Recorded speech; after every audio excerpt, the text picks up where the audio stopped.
भारत सरकार के मानव संसाधन विकास मंत्रालय ने आज इस नई शिक्षा नीति की घोषणा की है। इसलिए आज हम आप सबको बताएंगे कि इससे देश के तमाम छात्रों, उनके परिवार और उनके माता पिता के जीवन में अब क्या क्या बदलाव आने वाले हैं।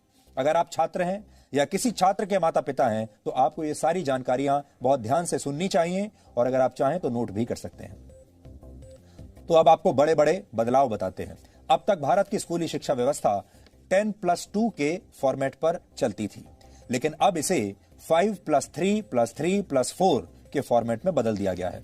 इसके तहत स्कूल के पहले 5 वर्षों की पढ़ाई फाउंडेशन स्टेज मानी जाएगी, यानी इस दौरान छात्रों के लिए मजबूत नींव तैयार की जाएगी। इसका करिकुलम NCERT द्वारा तैयार किया जाएगा और इसमें प्री प्राइमरी के 3 वर्ष और पहली और दूसरी कक्षा का एक वर्ष शामिल होगा, यानी प्री प्राइमरी के 3 साल और फिर पहली और दूसरी कक्षा के 2 साल। इसके तहत बच्चों को खेल कूद और अलग अलग गतिविधियों के जरिए पढ़ाई कराई जाएगी, यानी इन कक्षाओं के छात्रों के लिए किताबों का बोझ अब पहले जितना नहीं होगा। इसलिए हम कहेंगे कि जो छोटे बच्चे अब स्कूलों में जाएंगे और अपने शिक्षा की यात्रा को आरंभ करेंगे वो बहुत किस्मत वाले होंगे। इसके बाद अगले 3 साल यानी तीसरी कक्षा से 5वीं कक्षा तक की पढ़ाई के दौरान छात्रों को भविष्य के लिए तैयार किया जाएगा। इसके तहत छात्रों का परिचय विज्ञान, गणित, कला, सामाजिक विज्ञान और ह्यूमैनिटीज जैसे विषयों से करवाया जाएगा। इसके अगले 3 साल मिडिल स्टेज माने जाएंगे और इसमें कक्षा 6 से लेकर कक्षा 8 तक के छात्र शामिल होंगे। इस स्टेज में छात्रों को तय पाठ्यक्रम के मुताबिक पढ़ाया जाएगा और इसके बाद 9वीं से 12वीं कक्षा तक इस फॉर्मेट की 4 वर्षों वाली आखिरी स्टेज होगी। ये 4 साल की स्टेज होगी। इसमें छात्रों में किसी विषय के प्रति गहरी समझ पैदा की जाएगी, उनकी विश्लेषण क्षमता को बढ़ाया जाएगा और उन्हें जीवन में बड़े लक्ष्य निर्धारित करने के लिए प्रेरित किया जाएगा। लेकिन सबसे महत्वपूर्ण बात यह है कि अब स्कूलों में पहले जैसा स्ट्रीम सिस्टम नहीं होगा। इसका मतलब यह है, यानी अगर आर्ट्स का कोई छात्र फिजिक्स की पढ़ाई करना चाहता है तो अब वो ऐसा कर पाएगा, और अगर अकाउंट्स का कोई छात्र, कॉमर्स का कोई छात्र इतिहास की पढ़ाई करना चाहता है तो वो भी ऐसा कर सकता है। लेकिन संभव है कि इसके लिए अलग अलग विषयों का एक पूल तैयार किया जाएगा और आपको उस पूल से ही अपनी पसंद के विषयों का चुनाव करना होगा। यानी अगर विज्ञान के छात्र को इतिहास में दिलचस्पी है और उसके पूल में ये दोनों विषय शामिल हैं, तब ही छात्र इनकी पढ़ाई एक साथ कर सकता है। हालांकि अभी इस पर पूरा स्पष्टीकरण आना बाकी है, लेकिन पहले की जो व्यवस्था होती थी, हमारे यहाँ 3 स्ट्रीम्स मानी जाती थी, या तो आप साइंस लेते थे या कॉमर्स लेते थे या आर्ट्स यानी ह्यूमैनिटीज लेते थे। और अगर आपने ह्यूमैनिटीज लिया है तो आप साइंस नहीं पढ़ सकते, अगर आपने कॉमर्स लिया है तो भी आप शायद साइंस नहीं पढ़ सकते, साइंस लिया है तो ह्यूमैनिटीज नहीं पढ़ सकते। ऐसी चीजें पहले हुआ करती थी अभी तक, लेकिन अब ये सब बदल जाएगा। अब आप फिजिक्स भी पढ़ सकते हैं, कॉमर्स भी पढ़ सकते हैं, अकाउंट्स पढ़ सकते हैं, एक साथ इतिहास भी पढ़ सकते हैं और फिजिक्स की पढ़ाई भी कर सकते हैं।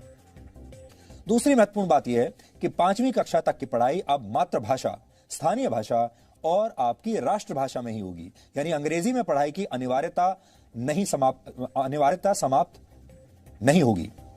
माफ कीजिएगा, अनिवार्यता समाप्त हो जाएगी। अब अंग्रेजी में पढ़ाई की अनिवार्यता नहीं रहेगी। ये एक बहुत बड़ा बदलाव है। आप अपनी राष्ट्रभाषा में या अपनी लोकल भाषा में पढ़ाई कर पाएंगे। उदाहरण के लिए अगर आप 5वीं कक्षा तक अपने बच्चे को मराठी, संस्कृत या गुजराती भाषा में पढ़ाना चाहते हैं तो अब आप ऐसा कर पाएंगे और अंग्रेजी सिर्फ एक विषय के तौर पर आपको पढ़ाई जाएगी। यानी स्कूलों का जबरदस्ती अंग्रेजीकरण का दौर अब समाप्त हो जाएगा।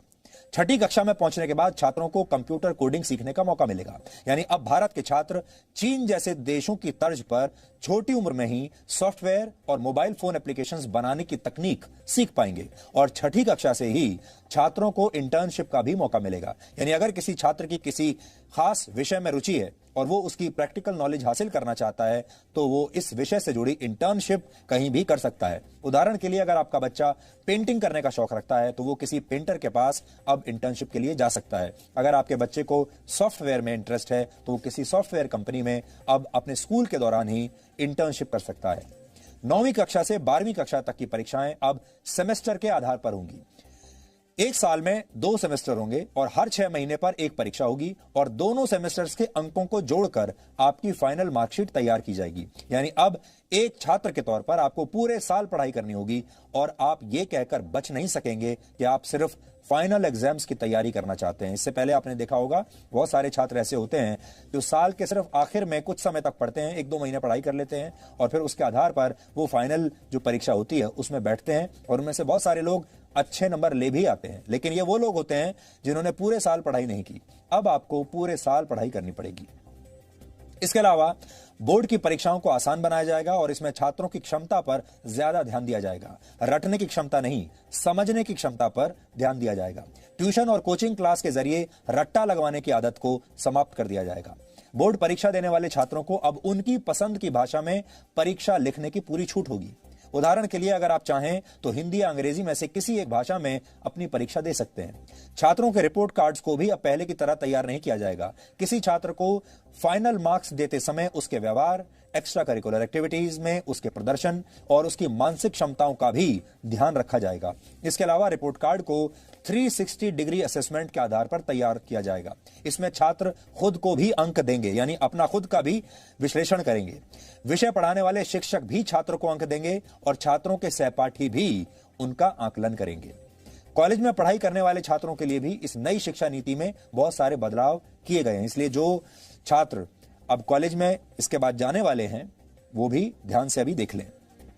अब देश के छात्र कॉलेज में एडमिशन के लिए कॉमन एप्टीट्यूड टेस्ट दे पाएंगे। इसका अर्थ यह है कि अगर 12वीं कक्षा के बोर्ड एग्जाम्स में आपके ठीक नंबर नहीं आए हैं या आपके मार्क्स इतने नहीं आए हैं कि आपको कट ऑफ परसेंटेज के आधार पर सीधे किसी कॉलेज में एडमिशन मिल पाए, तो आप कॉमन एप्टीट्यूड टेस्ट भी दे सकते हैं और फिर इस टेस्ट में आपके प्रदर्शन को आपके 12वीं कक्षा के नंबरों के साथ जोड़ दिया जाएगा और उस आधार पर आपको आपके मनपसंद कॉलेज में एडमिशन मिल पाएगा।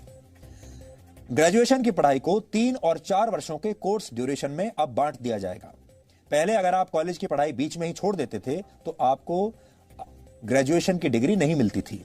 या तो आप पूरी पढ़ाई कीजिए और या बिल्कुल मत कीजिए। लेकिन नई शिक्षा नीति लागू होने के बाद अगर आप 1 साल के बाद कॉलेज छोड़ देते हैं तो आपको सर्टिफिकेट दिया जाएगा। यह आपका सर्टिफिकेट कोर्स माना जाएगा। अगर आपने कॉलेज का फर्स्ट ईयर कंप्लीट कर लिया और उसके बाद पढ़ाई छोड़ दी तो आपको सर्टिफिकेट कोर्स का सर्टिफिकेट मिलेगा। इसी तरह अगर आप सेकेंड ईयर पास करने के बाद 2 साल के बाद पढ़ाई छोड़ देते हैं तो आपको डिप्लोमा दिया जाएगा। और अगर आप थर्ड ईयर यानी 3 साल की पढ़ाई पूरी कर लेते हैं तो आपको बैचलर्स डिग्री दी जाएगी। और अगर आप 4 साल का कोर्स करके बैचलर्स डिग्री लेना चाहते हैं तो आपको रिसर्च के सर्टिफिकेट के साथ ये डिग्री मिलेगी। इससे उन छात्रों को बहुत फायदा होगा जो कॉलेज के दौरान किसी प्रोजेक्ट पर काम कर चुके हैं। 4 वर्ष के इस कोर्स में स्कूल के छात्रों की तरह कॉलेज के छात्र भी अलग अलग विषयों की पढ़ाई एक साथ कर पाएंगे। इस व्यवस्था को मल्टी एंट्री और मल्टी एग्जिट वाली व्यवस्था कहा जाता है।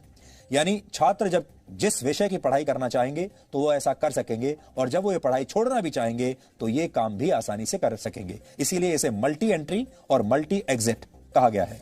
आप जब चाहे एंट्री ले सकते हैं और एग्जिट भी कर सकते हैं जब चाहें।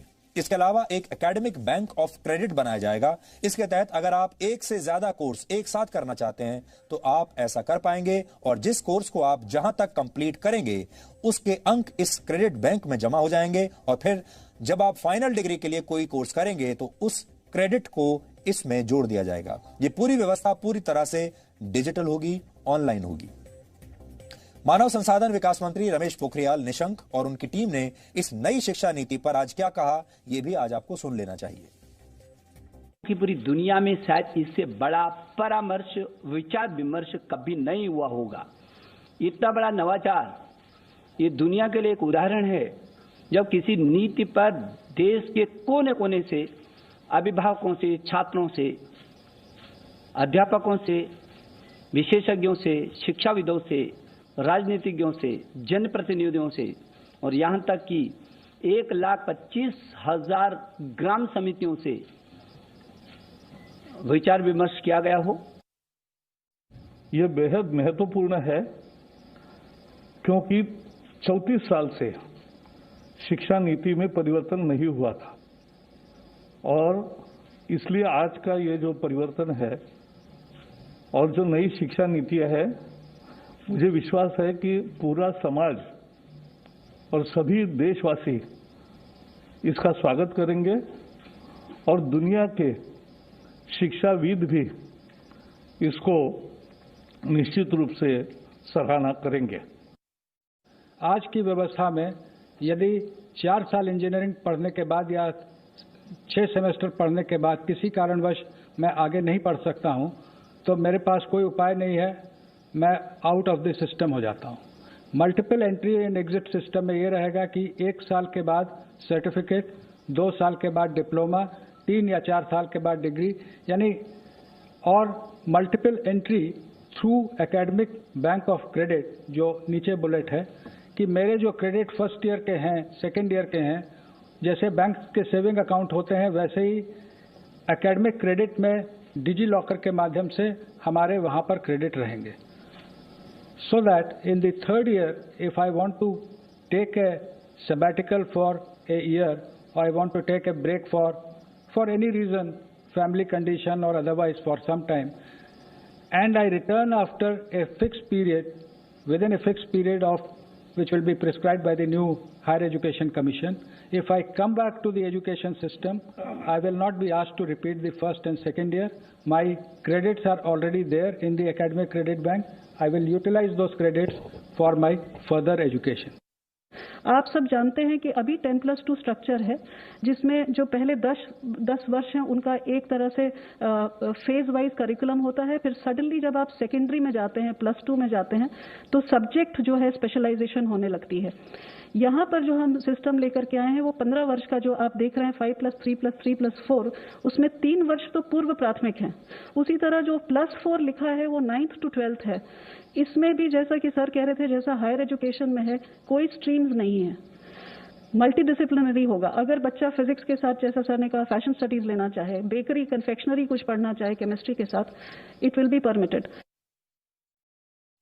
एक महत्वपूर्ण बात यह भी है कि अब स्कूलों और उच्च शिक्षा संस्थानों में संस्कृत भाषा को भी बढ़ावा दिया जाएगा। संस्कृत के विश्वविद्यालयों में अलग अलग विषयों की पढ़ाई संस्कृत में कराई जाएगी। स्कूल और कॉलेज में भी संस्कृत की पढ़ाई पर जोर दिया जाएगा। IITs की शिक्षा व्यवस्था को भी पहले से ज्यादा समग्र बनाया जाएगा और अब इन उच्च शिक्षा संस्थानों में आर्ट्स और ह्यूमैनिटीज के विषय भी पढ़ाए जाएंगे। इससे आर्ट्स और ह्यूमैनिटीज के छात्र विज्ञान की जानकारियों का इस्तेमाल दूसरे क्षेत्रों में अपनी स्किल्स को बेहतर करने के लिए कर पाएंगे। कुल मिलाकर अब देश की शिक्षा व्यवस्था ऐसी होगी कि छात्र व्यावहारिक ज्ञान हासिल करके देश के लिए बड़े बड़े आविष्कार कर पाएंगे। संगीत, कला और साहित्य को देश के हर कॉलेज में पढ़ाया जाएगा और अब उन पेरेंट्स को और छात्रों के लिए भी एक महत्वपूर्ण जानकारी है जो स्कूल और कॉलेज की फीस को लेकर हमेशा चिंतित रहते हैं। इसके तहत नए नियम निर्धारित किए जाएंगे और स्कूल और कॉलेज एक निश्चित फीस से ज्यादा पैसा आपसे नहीं ले पाएंगे।